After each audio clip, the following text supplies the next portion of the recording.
is Mary Kay Reber. I'm with the William T. Spader Company. I've been with the company since 1991, but I am a third-generation Spader, so I've really been associated with the company my whole life. Leadership is not something that's in our wheelhouse in terms of how you develop that within people. We are a family-owned business, so many of our people are what I call homegrown, and we ourselves did not receive training in leadership or leadership development. It was sort of figure it out as you go. You can't teach what you really don't know. Each one of us kind of only approaches the subject from our own experience, which is limited.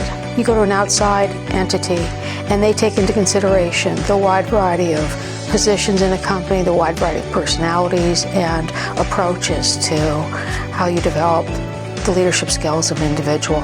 You don't learn something from possibly 1 3-hour session.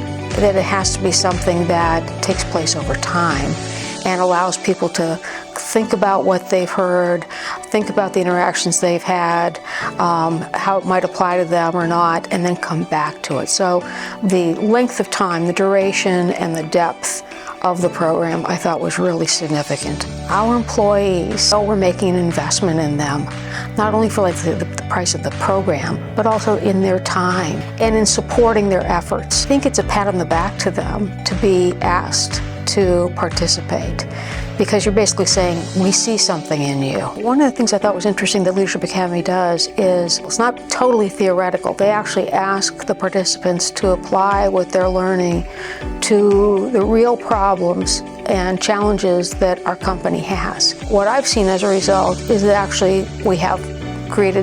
they've created solutions to some problems that we've had. I would say that being a contractor, being in construction, historically, there's been enormous emphasis on hard skills, but there's a slew of, for lack of a better word, soft skills, people skills that are really integral to success. So for a company like our own, to have people have the opportunity to start to look inward in terms of who they are and how they get in their way and what they have to offer their world, that's huge. I've seen a number of people really just become more vocal and more confident and seem to enjoy what they're doing more. Decision associates take into account a wide variety of issues when they're working with a company. It's not a narrow view, and I really appreciate that. We've been working with decision associates maybe 15 years. It goes back quite a ways. And right now they're doing our third Leadership Academy. So we've already done 2. We see the value of it. The participants talked about the value of it.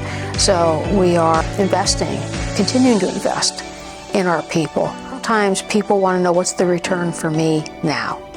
And I think that's really the wrong question to be asking. When you educate someone, when you give them an opportunity to learn more, what happens to everybody they interact with? It doesn't sit just within that individual.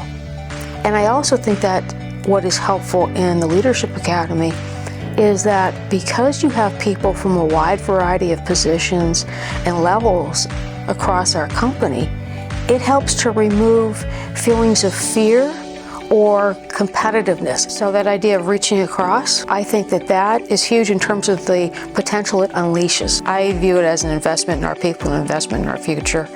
And I think it's necessary. It's penny wise and pound foolish to not do it. It's like not educating your children.